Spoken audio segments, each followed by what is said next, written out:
Já, heyrðu, þá ætlum við að ræða öryggismál Evrópu. Hingað kominn Pavel Bartósek sem formaður utanríkismálanefndar. Ég sagði það hérna við þig frammi að þú værir í ekki góðum málum að vera formaður utanríkismálanefndar á þessum tímum, þar sem að Evrópa eiginlega, hún hefur ekki verið svona tvísennir í staða í öryggismálum Evrópu, ekki síðan að þú fættist og ekki síðan ég fættist. Nei, það líklegast alveg rétt að það vissulega, og bara takk fyrir að bjóða mér í þáttinn, að staðan líklegast tvísinn. Ég reyndar út frá ef maður setur á sig hatt, ég meina pólska hattinn, þá þetta kannski ekkit endilega að staðan sé verri heldur hún var þegar ég fættist, menn þá var helmingur álfurinnar undir oki kommunismans og alræðisstjórnunar sem stjórnað var frá Moskvu. Ég sagði tvísýn, Já, ég skil hvort að fara. Ég ekki að leggja mat að hvort það verið gott að slæmt. En það líklegast rétt að við lifum á tvísýnum tímum. En það bara, ég ætla ekki að segja nota orðið spennandi, svo þetta sé eitthvað ákjóslegt ástand. En bara það þetta heiður að því að fá að gegna þessari stöðu í Alþingi Íslendinga. En núna þegar svona eiginlega allt upp í loft, og þá má kannski spyrja það hver svona geta okkar Íslendinga til þess að leggja svona sjálfstætt mat á hluti. Það eru stærri þjóðir hérna sem eru með mikil batteri til þess að meta stöðuna fram og tilbaka. Og hver svona okkar geta? Ég meina, við erum náttúrulega með eitthvað fólk í utanríkisráðuneytinu sem að vinna og ég veit ekki hvort að þeir séu með eitthvað aðstoða fólk í þinginu. Því að þegar það svona tvísýn staða og þarf náttúrulega mjög djúpar greiningar á ótrúlegustu hlutum. Ertu núna að spyrja svona pólitíska greiningar? Já, bara pólitískar. Þú veist, hvað gæti gerst ef að Bandaríkin myndu draga sig svo til alveg út úr Evrópu? Hvaða áhrif hefði það á að valda hlutullin innan Evrópu? Hver þið framtíð Evrópusambandsins eða NATO? Hver eru átakalínurnar inni í NATO ef að þú kannast við það að Bandaríkin hafi verið svona haldið reglífi yfir og hafi frið á öllum, haldið niðri á öllum mögulegum átökum, en ef að þeir draga sér tilbaka, hvað getur gerst þarna? Ég nú ekki að segja endilega að þetta sé aðalatrið, ég bara svona nefna sem dæmi í svona stöðu að þá þurfa greiningarnar að vera djúpar og byggður á mikilli þekkingu. Utanríkisráðuneytið hefur nú ákveðna greiningagetu. Auðvitað alveg rétt að það eru hvort sem kemur að þessum opinberu pólitísku greiningum eða jafnvel einhverju svona sjálfstæði greiningu á okkar eigin áhættum, þá eru þetta aðra þjóðir sem eru búið fyrir töluvert meiri getu heldur en við gerum. Við höfum ekki kannski sömu getu og jafnvel norðra þjóðir til þess að leggja kannski mat á fyrst þær hættu sem stafa okkur, en það eru kannski þær þjóðir þetta bara vanar því að vera með eigin her. Þannig að En ég myndi samt ekki segja, utanríkisráðuneytið er nú bara prýðilega mannað og það bara mjög gott efni sem við fáum þaðan, hvort sem kemur að stöðunni í átökum í Úkraínu eða í fyrir miðausturlöndum, þannig að það er mikið gagnað því sem það best, þannig að við erum nú ekki algjörlega máttlaust. Nei, við erum ekki að finna kannski að fólkinu, heldur bara fjöldanum. Hvort að við höfum getu til þess að meta svona raunverulega hernaðarstöðu á ígvellinum, þú veist hvað gæti gerst ef við höfum stöðu til þess að meta ógnina Rússum gagnvart okkur, það náttúrulega allt annað heldur en ef við varum Svíar að meta Eystrasaltið. Ég held að það sé alveg rétt að okkar geta til þess að leggja mat á þar hættur sem stafa á hernaðarsviðinu er töluvert minni heldur en geta annarra þjóða, og ég myndi kannski segja að það væri eitt af því sem við nefnum nú í þessari stefnu í öryggis- og varnarmálum, að við þurfum að koma upp okkur meiri getu til þess að geta greint stöðuna og til dæmis þetta með þáttöku háskólasamfélagsins. Það hefur legið fyrir þingi nokkuð sinn þingsályktun stofnun í öryggis- og varnarmálum, og ég heyri svona vera nokkuð breið samstæðum að það væri sniðugt að koma einhver þannig verkefni fyrir, hvort sem það eru innan Alþjóðastofnunar Háskóla Íslands eða í samstarfi við aðra háskóla. Þannig ég held að við höfum það sé alveg klárt að það er tilefni til þess að auka okkar. Og ég spyr náttúrulega því að hættan er svo ef við höfum það ekki, að þá verðum við að taka upp mat annara sem náttúrulega byggðir á öryggishagsmunum viðkomandi ríkja, og við erum náttúrulega með sérstöðu, við erum með mjög sérstaka landfræðilega stöðu Já. Og svo erum við náttúrulega með varnarsamning við Bandaríkin. Þannig að við erum á mörguleiti með ólíka stöðu en ég nefndi Svíþjóð áðan, ég geti nefnt Pólland. Nei, ég held að það kemur ekki upp ágreiningur þetta mál milli okkar. Ég held að við höfum þetta aðgangað, ég meina, fyrst í gegnum við okkar í Atlantsbandalaginu, þá er þetta gerðar greiningar á svona hættu fyrir bandalagið þar, en mér finnst að sjálfstæð og fullvalda þjóð verði að geta metið stöðuna út frá sjálfu sér líka, ekki einungis út frá við okkar í varnarbandalaginu. Já.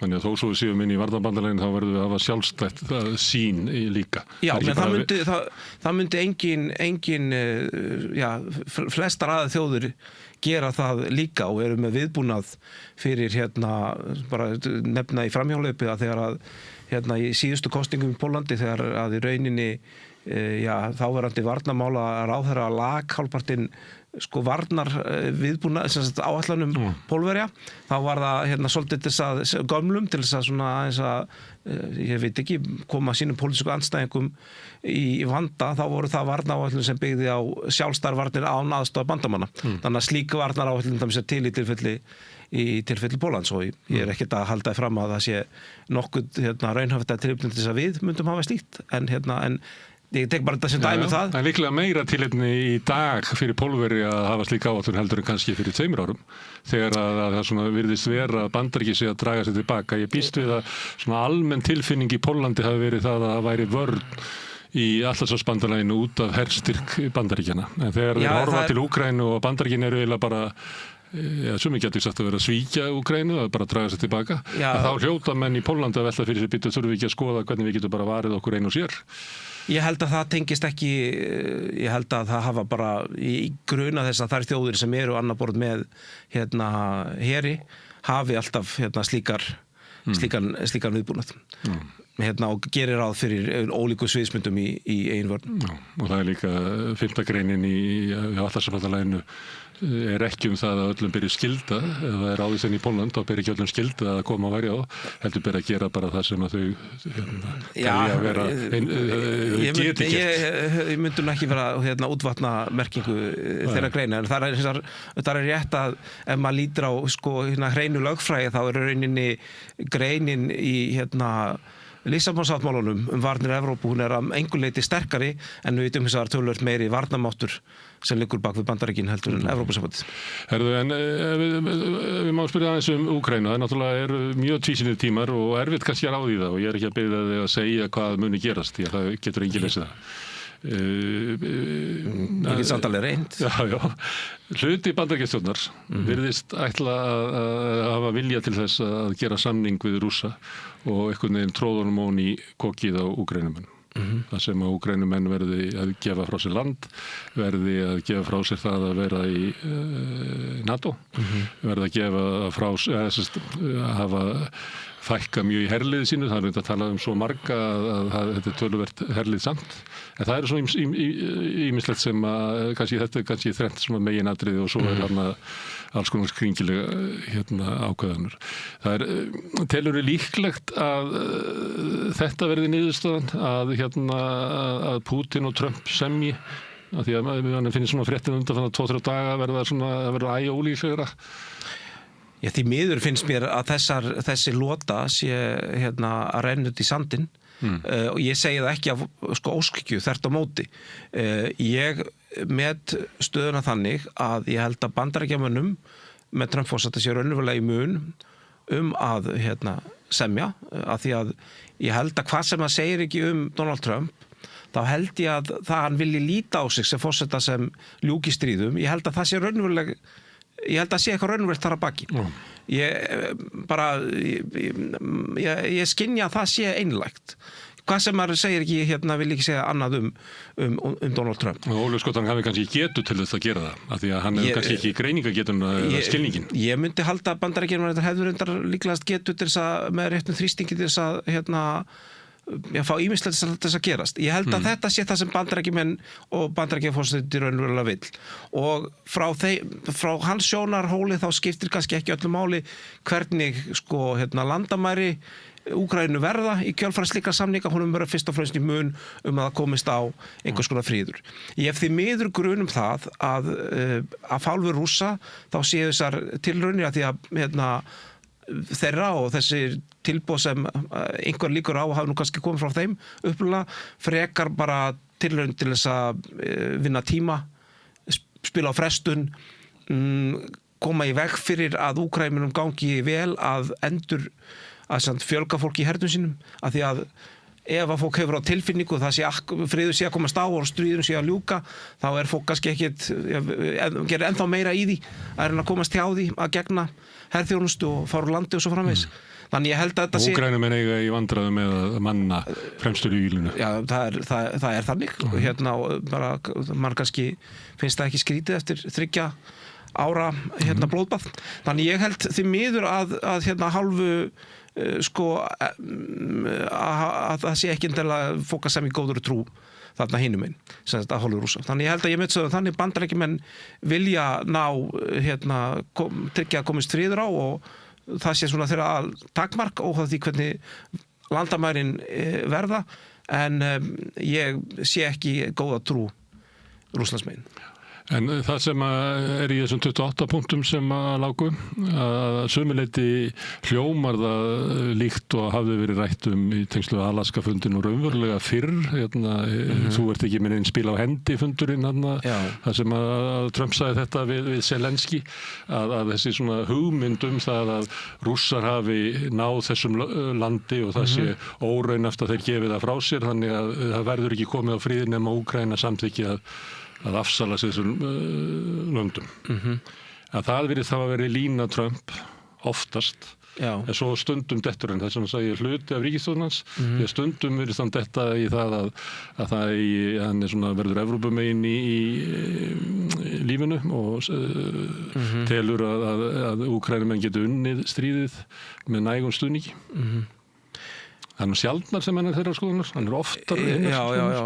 Sko, viltu velta fyrir spurningunni? Já, ég bara velta fyrir mig hvernig þú metur það, því að þú ert að segja að þeir vilji koma á friði og það sé sama Bandaríkjamönnum eru sama hvort Donbass tilheyri í Úkraínu eða Rússlandi, það snertir ekki öryggishagsmuni Bandaríkjanna neitt. Sko frá sjónarhóli Bandaríkjanna. Það skiptir öllu máli fyrir Úkraínu, myndi ég halda, eða ekki öllu. Það gerir það, en það skiptir kannski það sem skiptir máli fyrir öryggishagsmuni sem Bandaríkjanna auðvitað það að Úkraína sé til og hún sé ekki leppríki Rússlands og geti varið sig. Það stóra máli fyrir Bandaríkjamenn, kannski ekki endilega hvar í Donbass einhver landamæri muni liggja. En vandinn, ég held að grundvalla vandi í þessu sé sá að Úkraínumenn verða að fá tryggingar fyrir því að þetta séu þá rauninni endalok stríðsins. Og þetta upplegg sem, og það getur auðvitað orðið með því að þeir fá öryggistryggingar sem eru þá geta allavega svalist í að komi þó þeir sjálfur kannski verði með hér sem 600.000 manns, þá kannski bætist við einhver erlendur hér. 600.000 manns stór her, því að Íslendingar óvanir þessu, þetta svona á stærði herinn í Íran eða líklegast eru Úkraínumenn með það byrja 800.000 menn undir höndum núna.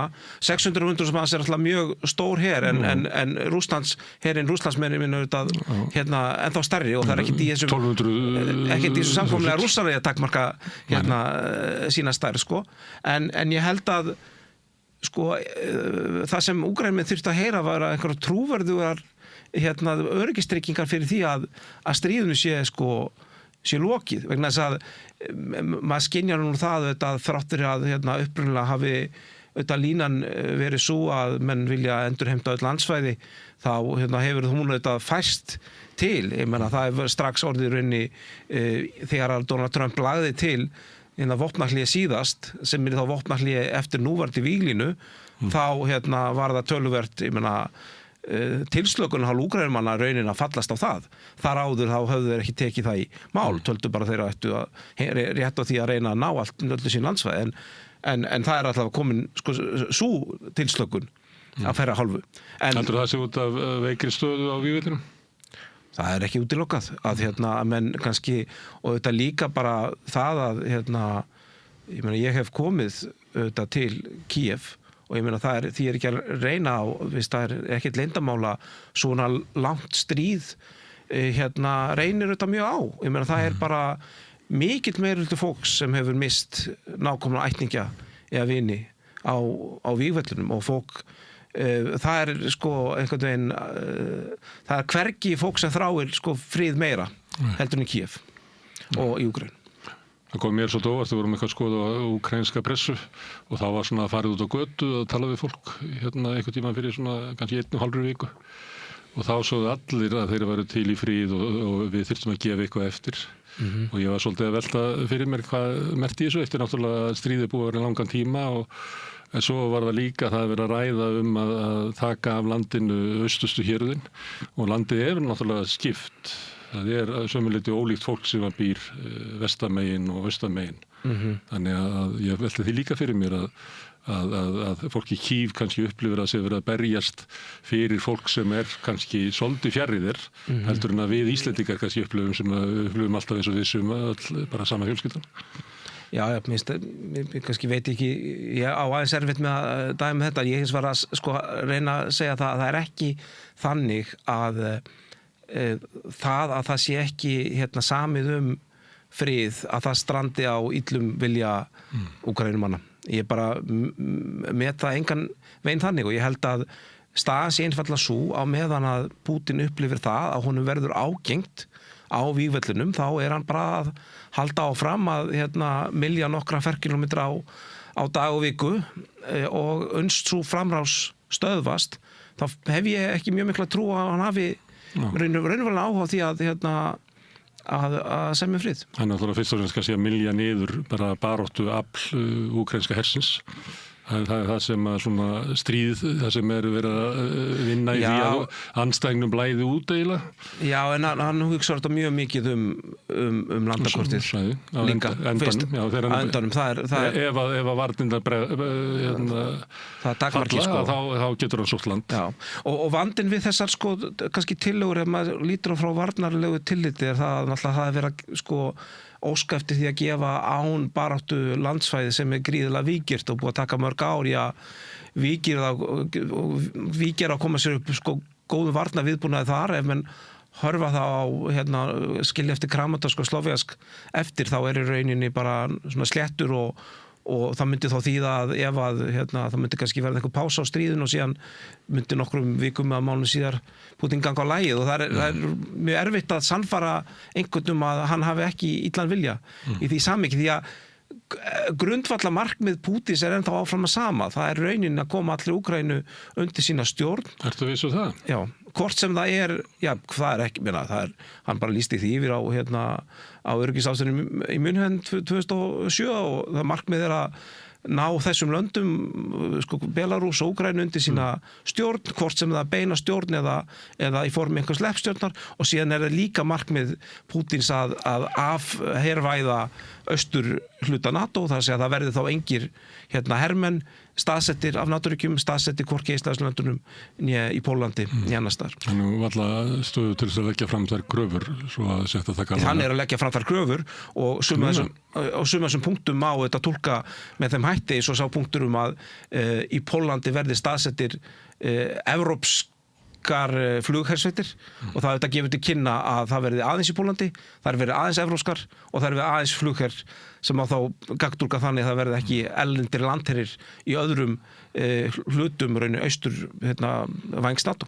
Þannig að og það er ekkert, og þegar Pútín talar upprunalega ástæðu stríðs, þá er hann alltaf að tala um þetta. Hann er alltaf að tala að hann telji að Rússland sé ógnað af hervæðingu NATO á austurvængnum. Já, það er vitað að ekki bara hann, heldur að Rússar meti það sem tilvistarlega ógn við sig að NATO taki Úkraínu Það bara klassískt, það þú heldur í fram og þeir sem eru stundu kallega pútinistar halda þeir líka fram. En það eitt að, ef maður stilla þessu upp að þessi erfitt að ná saman samningum að því að sko kröfunar eru bara svo ólíkar. Rússar gera kröfu núna austurhéruðin, kannski gerðu þeir einu sinni kröfu bara hlutleysi í Úkraínu, en þeir vilja fá austurhéruðin líka og þeir vilja ekki að Úkraína gangi í NATO. Og hinum megin það að þeir vilja halda Úkraín landamærunum eins og voru fyrir 2014 og að þeir fá að fara í NATO og það náttúrulega ekki hægt að ná þessu saman.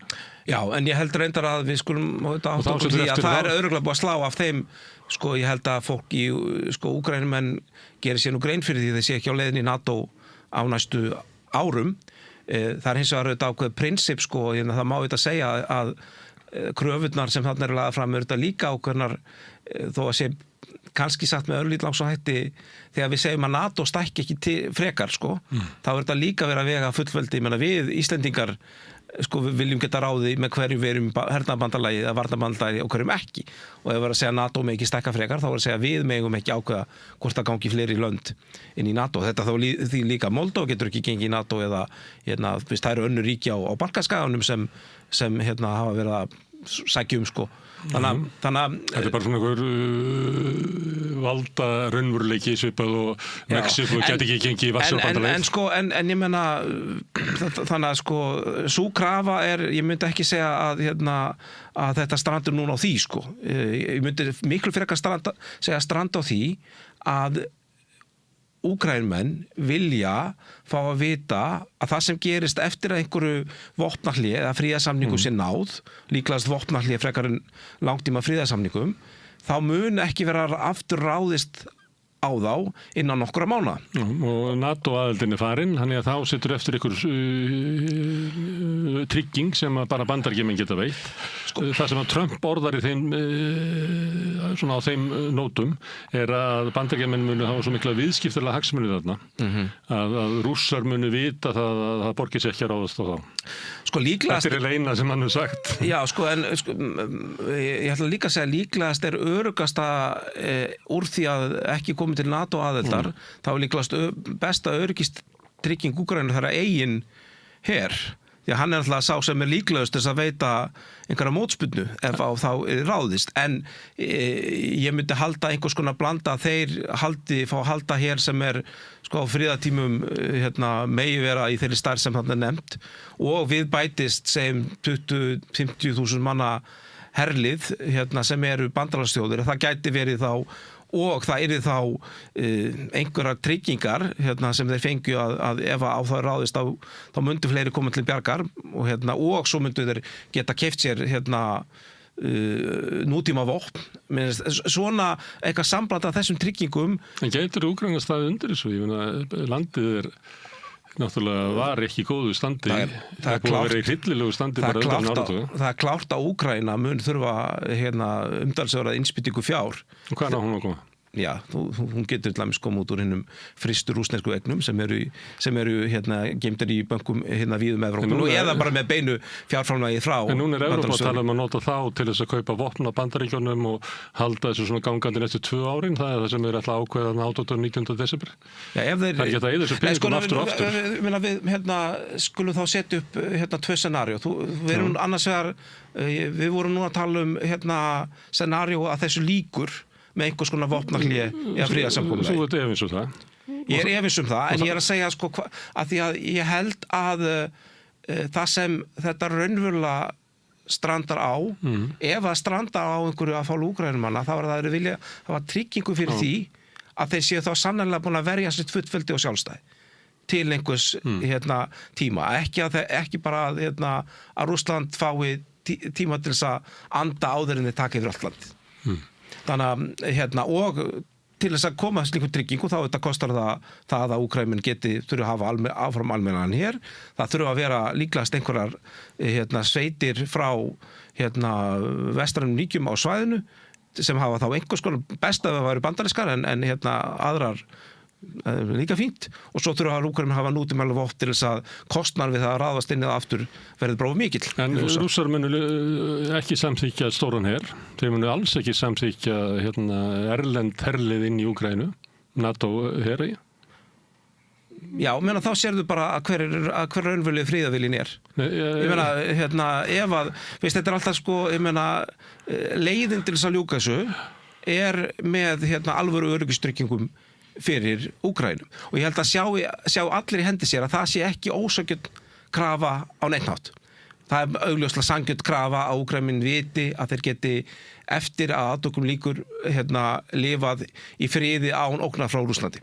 Og ef menn vilja ekki fallast á neina slíka tryggingar, þá náttúrulega friðarviljinn engin. En ef maður hugsa Rússlandsmegin, þá myndu þeir segja að með því að hafa 800 manna her pluss NATO her pluss fjármagn til þess að kaupa vopn, að þarna bara NATO að endurskipuleggja herlið sitt til þess að geta ráðist á og tekið aftur þau lönd sem við tókum og kannski ráðast inn í Rússland, myndu Rússlandi segja, og þeir myndu segja nei við þessu. Já, það er náttúrulega... skiptir ekki máli hvort það sé Pútín eða hver sem við völd, að þetta væri bara út frá öryggishagsmunum Rússlands, að þá væri þetta talin vera óásættarlegt. Já, ég meina, ef að ágreiningur... Og ég ekki alltaf fram hvort rétt eitthvað, ég að benda á að sko sjónaminn það svo langt á milli, að hvort að við hvort að okkur takist sama, að búa til eitthvað sem gæti orðið líkleg niðurstaða og það hljómar ekki alveg þannig. Nei, en alltaf sko, ef að svona,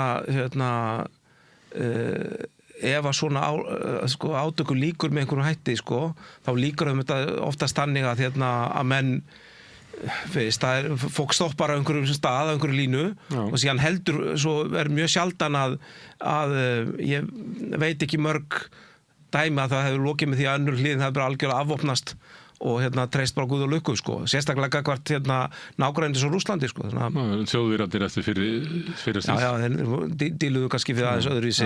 Það er svo fágætt að ég að taka svona... Já, það er þannig, sko. En ég held að, og mér finnst líka, sko...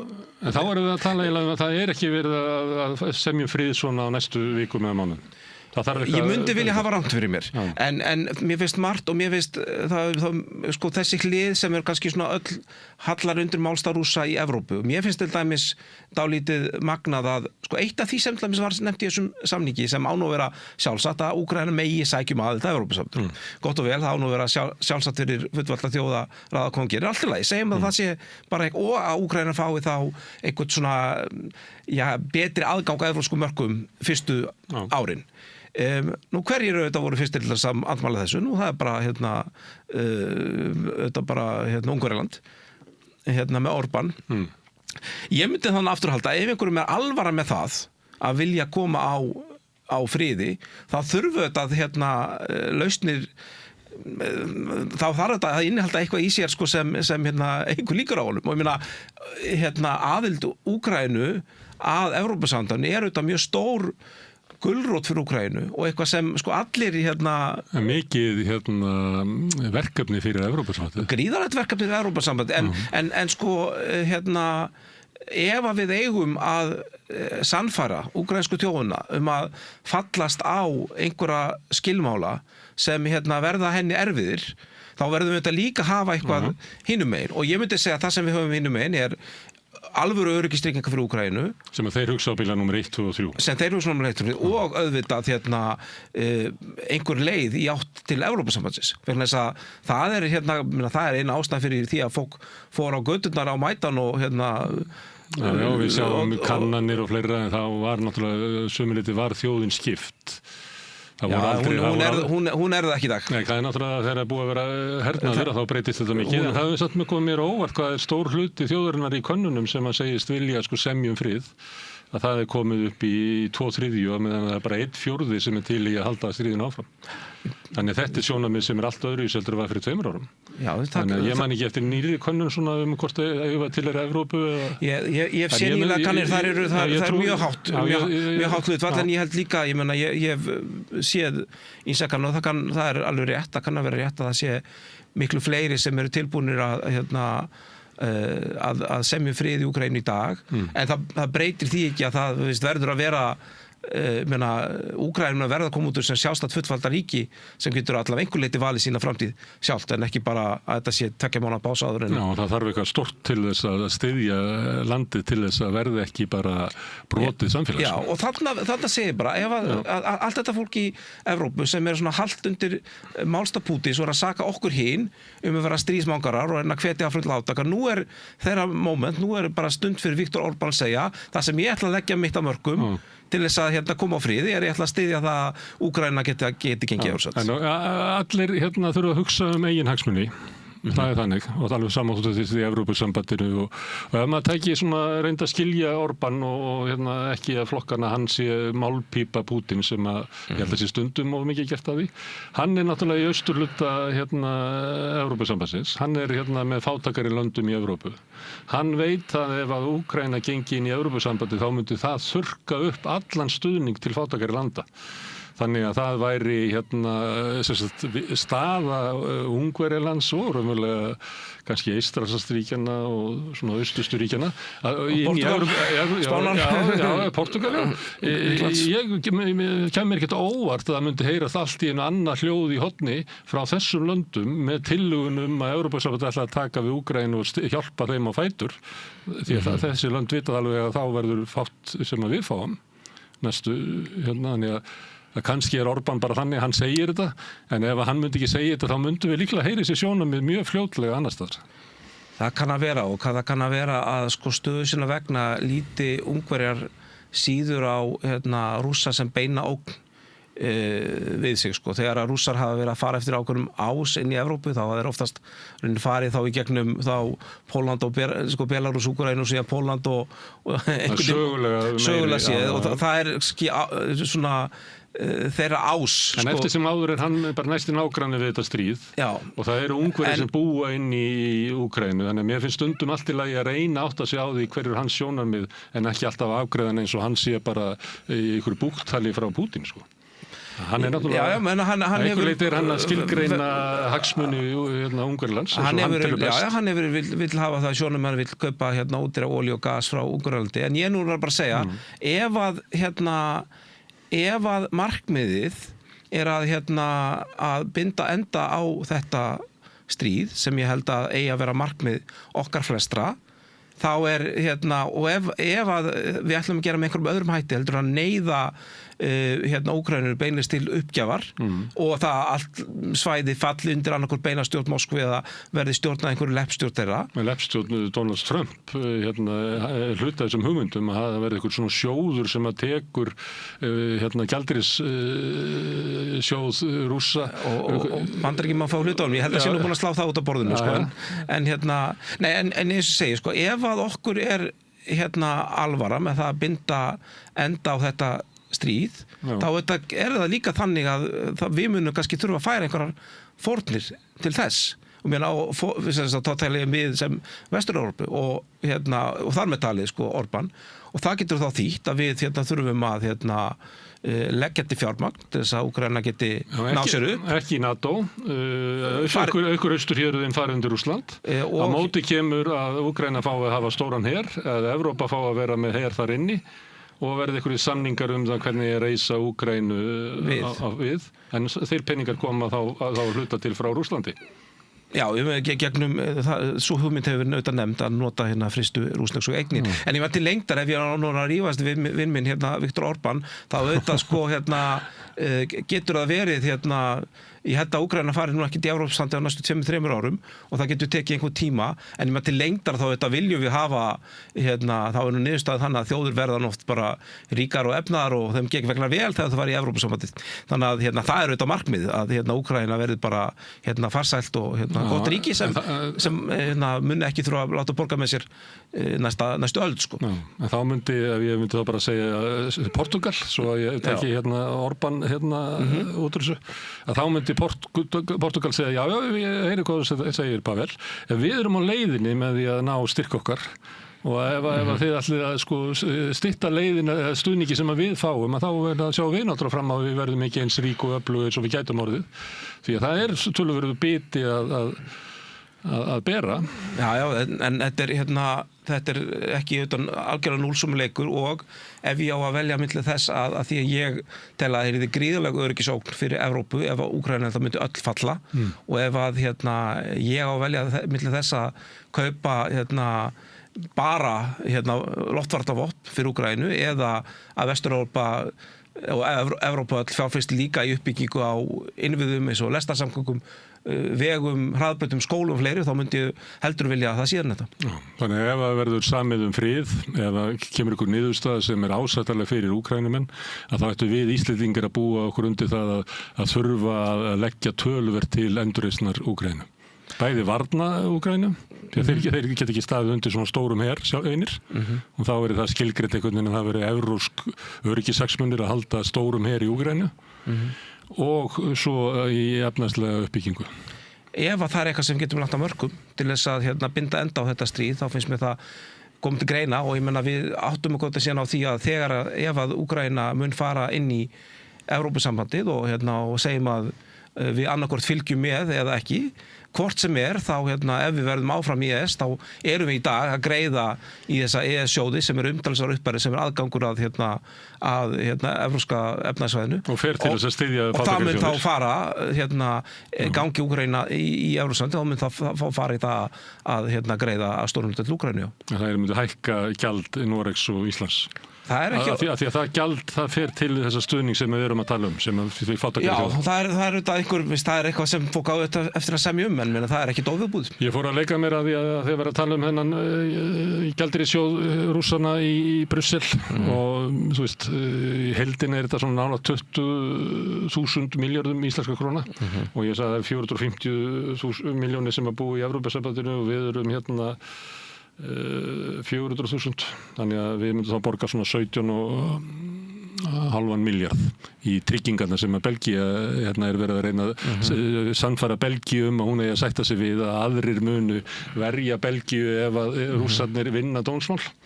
Er þetta eitthvað tilurðu líklegt að þetta komi á dagskrá þingsins að við göngust undir eitthvað svona ábyrgð? Ég hef ekki heyrt okkur nefnt í þessu samhengi. Við erum náttúrulega ekki í Evrópusambandinu, þannig að við getum vonast til að þetta er leyst innan Evrópusambandsins. En það er ekki endilega gefið að þetta er eitthvað staðar Evrópa, NATO, eitthvað þetta. Það er kannski svolítið mikið af F-setningum komið þarna inn og ég hef bara verið á þessari skoðun að þetta sé þó að sé kannski auðvelt fyrir okkur að segja en mér finnst þetta ekki röng nálgun og svo er þetta líka bara partur af einhverjum, þetta er eitt af spilum sem Evrópa er með í öllu þessu, því að við erum alltaf oft bara að biðja að Bandaríkin eigi að gera hitt og þetta, en þetta er eitthvað sem Evrópa getur sannlega gert. Já. En þetta er náttúrulega það að taka peningana, rússneska peninga. Ég er svolítið að bíða eftir því að Evrópa fara að tala það að ef við ætlum, ef Bandaríkin draga sér tilbaka, þá mun það kosta okkur svona mikið og hvert land þarf að borga þá cirka svona mikið. Þannig að svo umræð er ekki alveg komin í dagsljósið. En það er hins vegar, Macron var bara að segja það núna áðan, ég held að ég hef lesið það í Guardian, hann var að segja að við Evrópum erum bara átt að segja því að Bandaríkjamenn ætla að svíkja Úkraínu. Þannig að við sittum uppi með Úkraínu. Og Bandaríkjamenn, þetta er Macron að segja þetta. Já, einhver líklegast eitthvað leki símtali, ég veit ekki. Og hann segir sko og hann er að hvetja til þess að við hugsum hvernig lítur Evrópu út ef að Bandaríkjamenn eru búin að draga sig einhver eitt í burtu.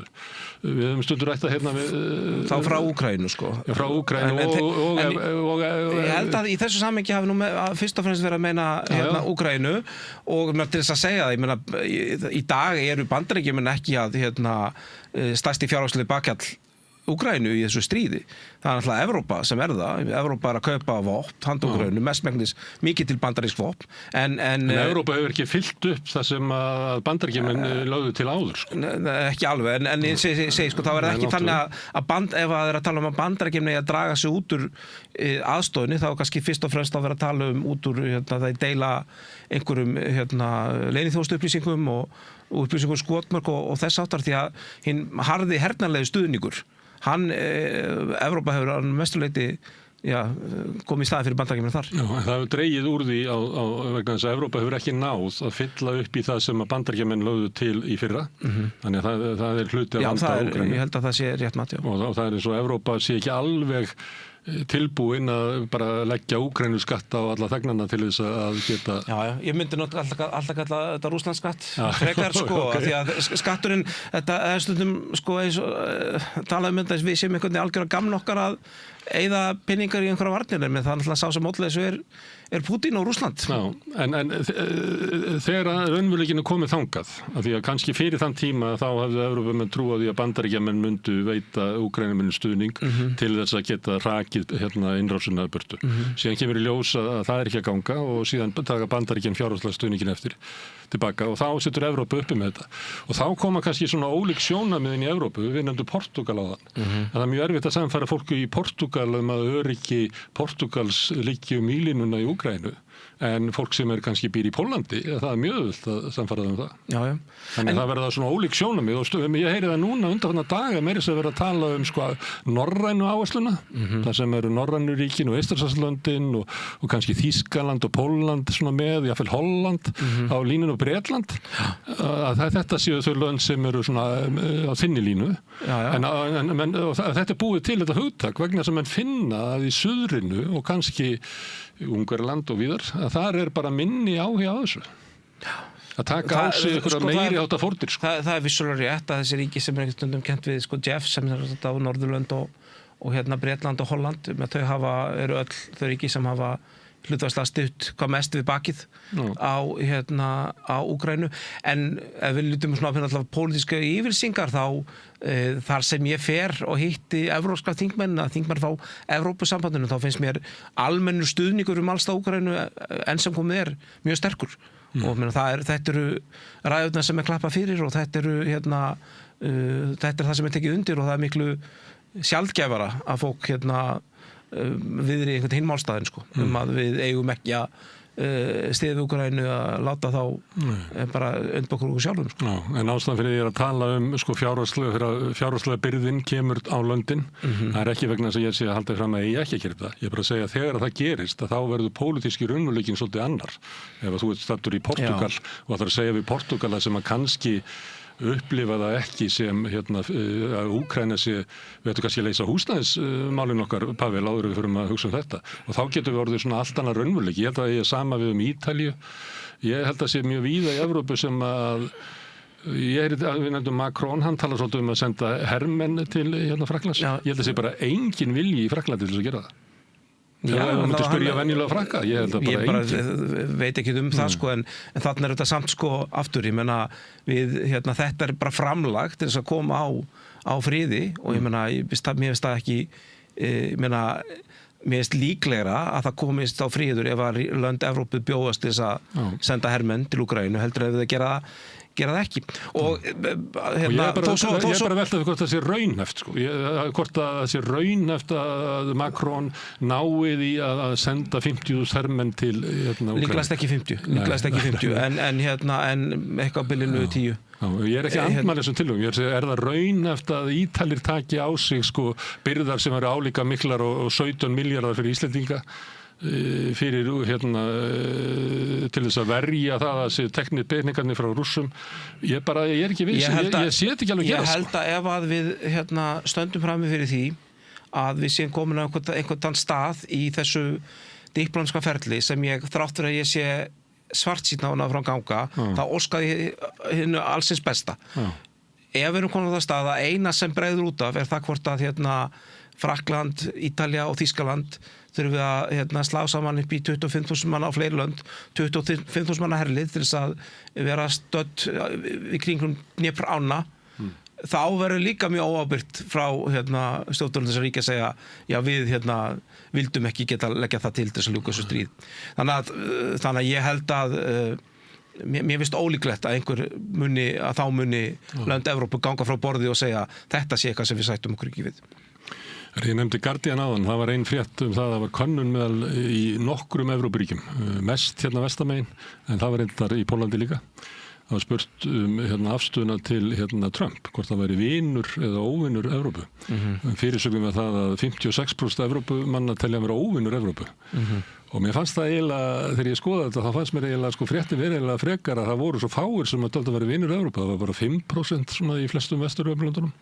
Hlutfallið var herra í Póllandi og ég held að tengist þessu sem ég var að segja áðan að til dæmis fólki í Pólland og Eystrasaltslöndunum horfir mjög mikið til verndar frá Bandaríkjunum, miklu frekar heldur en Brussel eða... Sko ekki bara það, heldur að nú heimsóttu utanríkismálum nefnd bæði Litáin og Pólland og ég vil að vera í mörgum þessum löndum og þegar að Trump lemur í borðið og segir við Evrópu, nú þarf Evrópa að stíga upp, það gengur ekki lengur að Bandaríkin greiði fyrir varnir eins ríkasta svæðis í heimi, þá eru viðbrögð við því náttúrulega svolítið ólík annars var á Spáni og svo hins var í Eystrasaltslöndunum. Í Eystrasaltslöndunum fólk hvað sem að fara að eyða töluvert miklu varnir og bara raunin einhver leyti þakklátt Bandaríkjafrásöld til þess að láta fleiri koma með og hjálpa til. Á meðan stemningin eðlilega eins önnur þar sem fólk upplifir kannski ógnirinn ekki með að beinum hætti. En minna það að Donald Trump hafi fengið það í gegn að Evrópa eyða 3,5% í bein varnartengt útgjöld og svo 1,5% alls alls ekki óvinsælt í Eystrasaltslöndunum eða í Póllandi. Má ég aðeins spyrja Bandaríkin í Evrópu. Ég veit að mörgum finnst erfitt að vera að tala stækkun NATO. Við nýta það sem einhverja Pútín-punta. En svona minnst eitt skynsamlegt sem við sett upp að áður fyrir þá var Bandaríkin veittu vernd í NATO. Voru 400 milljónir eða þeir eru það ekki, 340 milljónir. Kannski álíka stóru svæði í Evrópu. En með stækkuninni að þá var eiginlega hugmyndin orðið svo að Bandaríkin myndu verja tvöfalt fleiri í Evrópu heldur en þeir eru.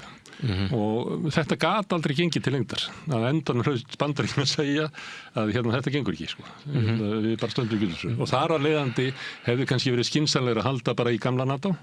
Eða að finna einhver aðrar friðarleiðir í Evrópu sem voru ýmsar. Það var einu sem mannst eftir hvað hétta, Öryggis- og þróunarstofnun Evrópu. Öryggissamtastofnun Evrópu sem ég sitt á þingi fyrir og það var Rússlandi var hent út þannig að hún þá allar mikið. Rússland ennþá ný. Þeir eru ekki þingmál en þeir eru. En þar var svona einhverja hugmyndur það væri hægt að finna aðra leið til varanlegs friðar í Evrópu heldur en bara stækka NATO. Upp að landamærum Rússlands. Það sem ég veit að segja þetta er mjög svona vestur-Evrópu miðuð nálgun. Ég meina hún hugsa bara við erum Þetta gamla NATO. Já, við erum bara hér og en það er auðvitað bara fullt af þjóðum í eystri hluta álfunnar sem líta á sína hagsmuni öðruvísi og líta á bara það sem ég meina það er þannig ef þú tekur öll Sovétríkin fyrirverandi sem svona liggja í Evrópu, þá eru þau bara skiptast bara í tvennt. Það eru þau sem eru í NATO og þau sem eru með rússneska her á landsvæði sínu. Það er bara þannig. Ég meina, Georgia fór ekki í NATO, það er rússneskur her hluta landsins. Úkraína fór ekki í NATO, það er rússneskur her hluta landsins. Belarus fór ekki í NATO, það er nánast orðið, það er lítið eftir orðið að sjálfstæður það. Einu Eystrasaltsríkin sem eru þau einu sovéskú lýðveldin sem Rússland hefur ekki ráðist inn. Þannig að það er mjög erfitt að sannfæra fólk í þessum heimsluta að leiðin til þess að forðast árásargirni Rússlands sé að styggja þau ekki.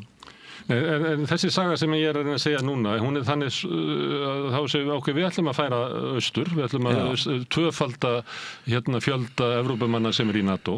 Það mun leiða til þess að Bandaríkjamenn munu neita að standa undir kostnaðinum af því að gengur ekki að þeir sé að standa undir vörnum helmingi stærri svæðis og það mun leiða til þess að Evrópa verður að fjármagna þetta sjálf sem mun leiða til þess að að Bandaríkin sitt ekki vendan á borðinu og ákveða bara allt af því þau borguðu allt saman eins og bara áður í gamla NATO. Að þá verður að komið þannig að þá erum við komið með möguleika ágreiningi, þá verður þetta ringlaga borð og þarna situr Portugal og þarna situr Pólland og allt eru bara ólíkir hagsmunir og það er stundum verið að tala um þetta. Þegar Bandaríkjamenn draga sér tilbaka vegna þess að þegar þau komu og þá höfðu þau frið í Evrópu vegna þess að þá var ekki Frakkland og Þýskaland í stríði sín á milli meðan Bandaríkin eru.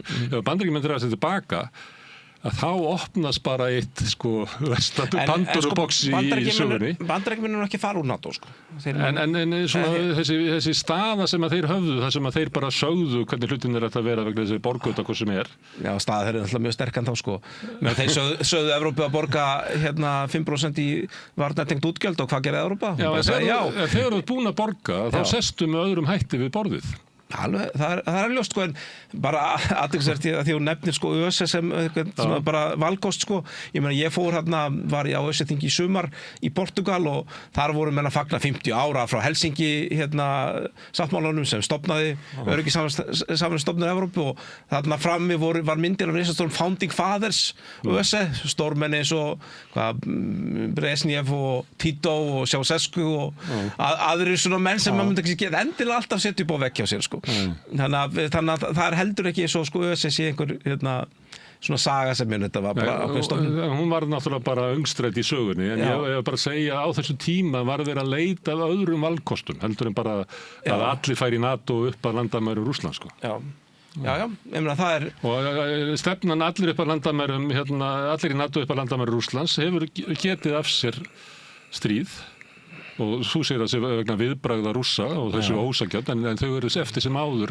var ástæðan að þau Rússar upplifa tilvistarlega ógn af veru NATO í Úkraínu og mun aldrei lifa það. Ég bara trúi ekki eina sekundu að ef að Eystrasaltsríkin hefðu ákveðið að standa utan NATO að það væri minni líkur á átökum í Evrópu. Af því að viljinn Putin auðvitað bara, hann ákveðið pródukt af bara ákveðnu hugmyndafræði sem aðhyllist bara þessa útþenslu stefnu sem mjög ríkjandi í rússneskri þjóðasál. Ég meina það að færa mikla fórnir til þess að ná landi bara eitthvað sem mjög snar þáttur af því hvernig þau hugsa sig og ég hef enga trú á því að ef að Lettland hefði ákveðið að standa utan NATO að Eistland að það hefði ekki komið eitthvað tímabil þar sem Putin hefði ákveðið að beita ekki hervaldi til þess að reyna að ná hluta þess ríkja inn í sig. Eina sem kemur í veg fyrir að hann gerir það að hann hefur trú á því að varnarmáttur NATO sé einhver. Það sé alvarlega skref. Já, það er þannig. Og þannig að þá viltu líklega styrkja NATO. Hefur þú tilfinninguna að þú manst eftir því að eftir innrásina að það var að tala að NATO hefði aldrei staðið sterkar. Mér finnst það alltaf farið að hljóma svona veikara eiginlega. Mér finnst ágreiningurinn innan NATO, afstæða Bandaríkjanna til NATO. Það raunverulega finnst mér erfitt að trúa þessari setningu núna að NATO hefði aldrei staðið sterkar og aldrei verið samhennara. Það ekki alveg þannig. Verður ekki að horfast í augu við það? Ég veit ekki hvort ég get alveg tekið undir það. Ég er ekki endilega að segja að það muni leiða til þess að það muni brotna upp. Ég bara hvort við höfum að horfa á veikleikana sem eru þarna. Já, ég meina NATO hefur líklegast sama hvort fólki sem telur sig vera friða sín líkara betur að vera, þá er NATO líklegast sjaldan eitt meira í einvarnir. Ég meina þannig að það er líklegast töfulegt sterkt hvað það varðar. Ég hef verði bara að segja hvað tilfinningu sem ég hef þegar maður ferðast Evrópu og hittir bæði Evrópumenn og bandaríska ráðamenn. Ég var á öryggisráðstefnunni í Varsjá þar sem þessi spurning kom ítrekað upp og þarna var Keith Kellogg og þarna voru bandarískir fyrir sendiherra Trumps í Pólandi og hún var spurði er Trump alveg þá tók hún til að mista dæmi það þegar að þessi drónar margir fóru inn í Póland nýlega þá hafi Bandaríkin hent upp þó nokkrum eldsneytisvélum og haft þar á sveim í 72 klukkustundir. Þannig að þeir voru alveg involved í því að verja lofthelgi Póllands á þessum tíma. Og mér finnst að því að það var rosalegur órói í rauninni upphafi ás með yfirlýsingu Trumps Grænland og ýmislegt annað og menn vissu ekki hvert stemdi. Mér finnst að eftir að toppurinn náði þeir gegna, það komið þessi 5% viðmið. Mér finnst svona samskiptin innan NATO hafa róast töluvert. Þannig að Bandaríkin ekki að draga sig út úr Evrópu, endurskilgreina sig Evrópa verður rís upp. Já, ég meina það er klárt að Bandaríkjamenn segja að Evrópa þeir þurfa að eyða meira til sína varna, en ég meina það var bara dæmi, sko, það var daginn var einhver blaðamenn frá Peak Texas sem var mikið eftirvænting eftir og fólk hélt að þarna myndan tilkynna eitthvað rosalegt að Bandaríkjamenn væru að fara frá hinum þessum löndum, hann enda á því að segja að Hersveikan þurfti að koma sér í form. Það var svona einhvern veginn það mest fréttnæmt í því, sko. Skrýtnasti fundur síðasta árs. Þannig að ég hef, sko, já, Bandaríkjamenn munu örugglega biðja Evrópu að taka meir þátt í einu vörnum og hafa gert það og líta á það sem sigur hafa tekist það, en ég hef ekki trú að Bandaríkjamenn sé að fara úr NATO. Við vorum alltaf líka með sagt orða að hann svona frírætir í NATO. Og það var, ég held að sé rétt orðað, já. Og það var vitna til þess að við varum flugmóðurskipið og allt þetta. Já. En það er líka kemur fram eiginlega þegar Íslendingar ganga í NATO, þá er það tekið fram af Íslendingum að við erum herlaus þjóð og við erum raunverulega með aðra stöðu en aðrir. Þannig að við höfum alltaf... Erum það og verðum áfram, já. Já, en það hefur svolítið verið að breytast undanfarið. Það hefur verið að tala að verðugur bandamaður var hugtak sem að fyrrum utanríkisráðherra notaði mikið, sem að þýðir það líklega við höfum að leggja til og við höfum verið að kaupa vopn og við höfum verið að leggja til töluverða fjármuni með við það sem áður var til varnar Úkraínu og síðan var fallist á það að út af þessu kröfu Bandaríkjamanna að 1,5% af landsframleiðslu færi inn í svona hernaðarlega innviði. Já, varnartengt verkefni. Varnartengt verkefni sem snýst líklega höfnum og flugvöllum og fleira þannig að standist einhverja kröfur mannvirkjasjóðs NATO og þetta tölverður uppæðir 1,5% af landsframleiðslu. Það er alls ekki þannig að þetta sé allt eitthvað sem við höfum hvort sem er eitt. Nei. Ég held að segja með kannski með góðum hug hægt að segja að helmingurinn væri kannski eitthvað sem við hefðum eitt, en annað ekki. Við höfum náttúrulega ekki verið að taka saman þessar upplýsingar núna vegna þess að við höfum bara verið alfarið undan þeim öllum viðmiðum, en þetta munum að nálgast þetta aðeins öðru. En það er rétt. Það er ekki heiðarlegt að halda því fram við fólk að við getum sagt sko hvað sem er, heilsugæslustöðvar og skóla. Þetta verður að vera hluti sem sannarlega geta nýst í borgarumtilganginu að verða geta nýst í varnartilgangi líka. Líklega bara einhver mannvirkja stjórn NATO segir bara já eða nei.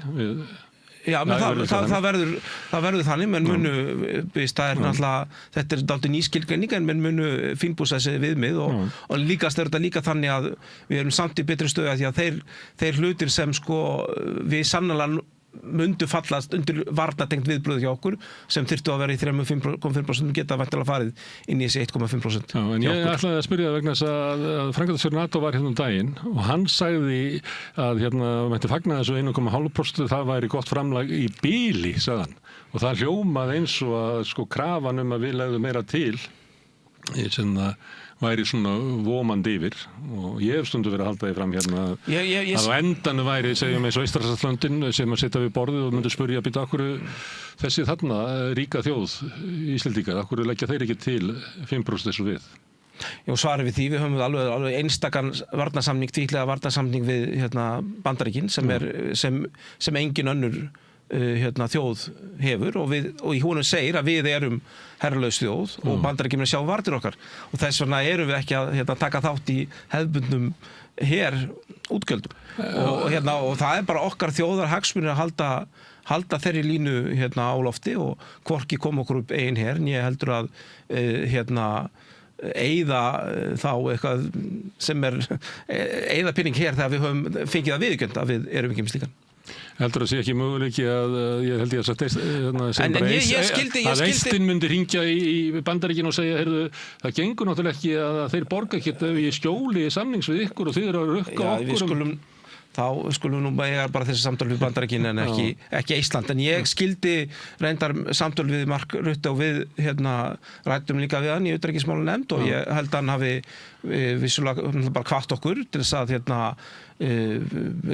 uppbylla þessi 1,5% en ég skildi ekki þau samtöl þannig að svo myndi þessi tala að fara stighækkandi. Þannig að ég allavega hef ekki skilaboð með þeim hætti. Nei. Ég hef verið svona sérstaklega á vaktinni með þessu að því ég hef verið að tala um þetta í nokkur ár að NATO myndi gera kröfur á okkur, peningalega kröfur. Ég meina, það eru náttúrulega breyttir tímar. Við leifum okkur ekki að tala bara svona reynskilslega það. Ég leifum bara að tala reynskilslega þetta. 1,5% eru þetta 70 milljarðar, þannig að það eru umtalsverðar uppæðir, hreinu varnartengdu viðbygglu okkar í dag eru kringum 10. Þannig að en eins og segið, þetta myndi ekki bara vera það, en þetta mun fara í hluti eins og efla landhelgisgæsluna, efla leit og björgun sem hluti sem geta líka nýst í borgaralegum tilgangi, bæta aðstöðuna í Keflavíkurflugvelli, hafnir, vegir og svo framvegis. Herðu, ólíklegt að verði friðarsamningar að þá mun máli vera kljáð út á vígvellinum. Hefur eitthvað tilfinningur fyrir hver þróunin þar getur verið næsta hálfa árið? Já, staðan líklega snúin fyrir Úkraínu en það ekkert sem bendir til þess að þeir falli saman. Ég meina þarna ennþá 800.000 manna her sem hefur staðið mjög vel í hárinu á þessu mikla herveldi. Ég held að þessu muni á endanum ljúka með samningum. Ég hef því miður örlítið svartsýn á það að þessi lota endilega leiði til slíks. En ég vona ég hafi rangt fyrir mér. Heldur að séu líkur á því eitthvað gerist á vígvellinum sem að bæti stöðu Úkraínu við samningsborðið? Sumir segja að það séu öfugt, að það séu líklegra að Rússar munu frekar styrkja sig á vígvellinum, heldur þú hitt? Ég myndi halda að það ef að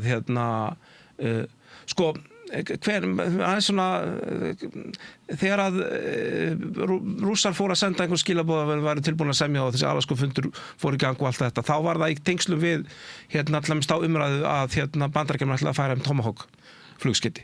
Ég held að það getur þetta gerst einhver hluti sem felist í því að Úkraína fái meiri herstig sem gera verkum að þeir kannski ekki tilbaka einhverju landsvæðum en gera verkum að framrás rússneska þessum stöðvist. Og þau getur skotið inn á skotmörk langt inn í Rússlandi. Já, og trufla þannig birgðaflutninga þeirra og koma í veg fyrir að til dæmis ef þeir geta gert einhverja drónaverksmiðjur ónýtar og svo fræðist, þá eykur það þeirra hernaðarmætti.